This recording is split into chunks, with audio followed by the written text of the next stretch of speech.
Hello, mga kalakbay gulay!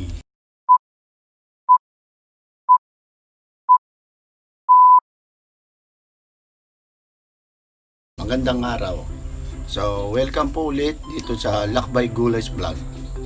So, isa po sa mga advocacy ng Lakbay Gulay is mga environmental advocacy po namin is yung ecobricking. Yan, ito po. Yan, this is ecobricks. Ito po yung finished product. So, syempre, gumagamit tayo ng mga plastic packaging para sa ating mga araw-araw na ginagawa sa bahay. Pero saan natin dadalhin? So, syempre, para hindi mapunta sa landfill at makasira sa environment, ginagawa naming ecobricks. Ganito. Yan. So, ano nga po ba ang ecobricks? So, ang dami nagtatanong. Ito. So, ang ecobricks po, it is a plastic stop bottle.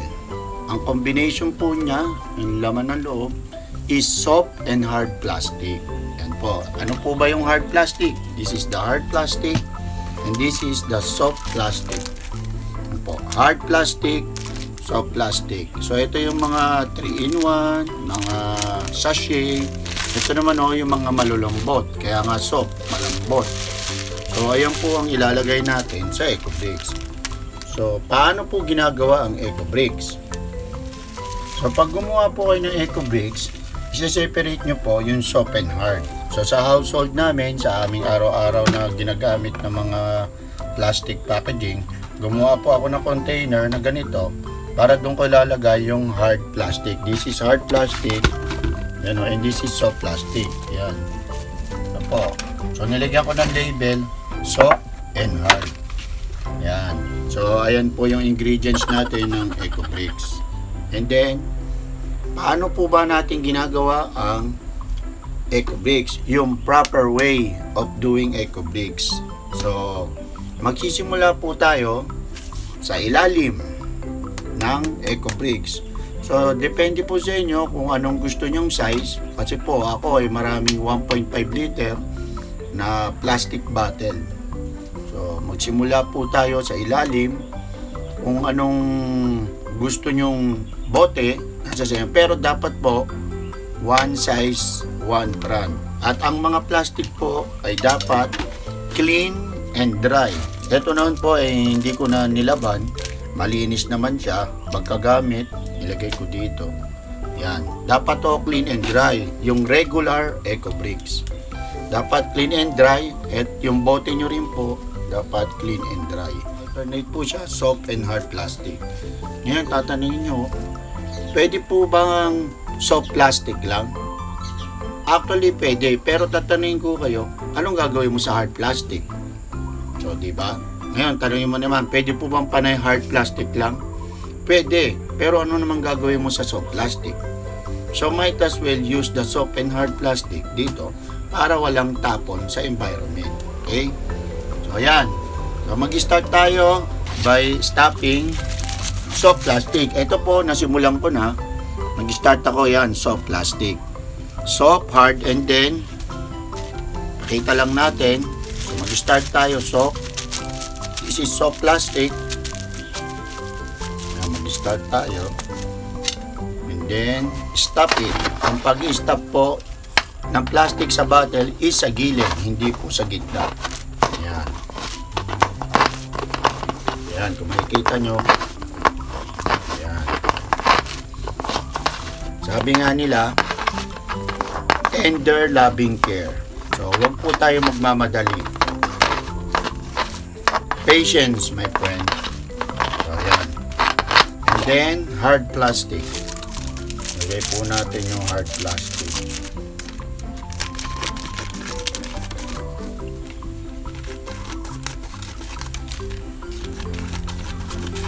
Yan. Kung mapapansin nyo po, sa amin, sa experience namin sa pang-araw-araw, ang laki ho talagang nabawas sa basura.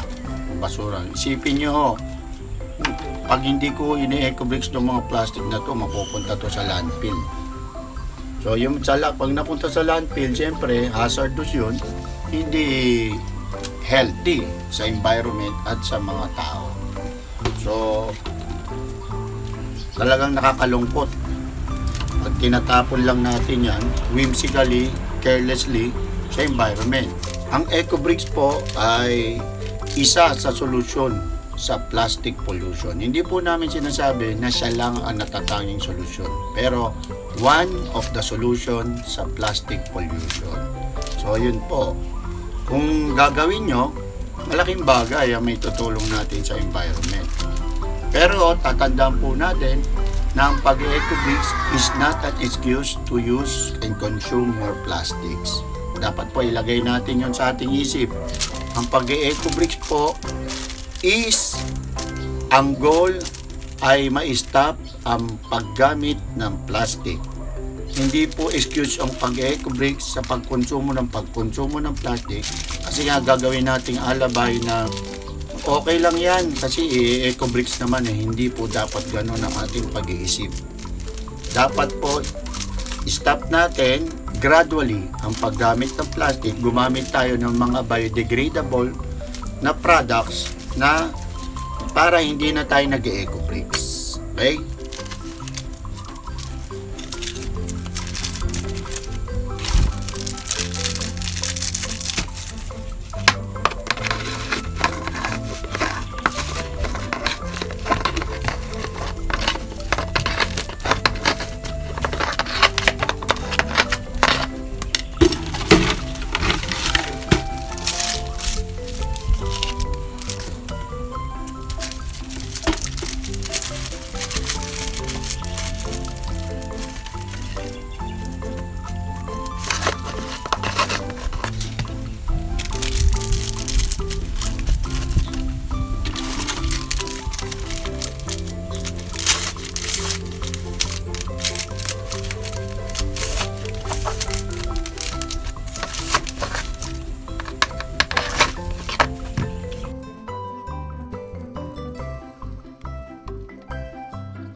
Ito na po yung finished product natin na Ecobricks. Ito po.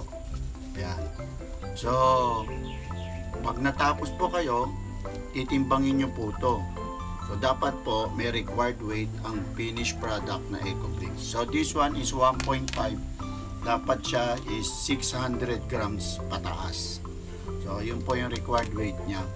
So, 600 grams pataas kapag 1.5 po. I think this is 1.5 or 2.5.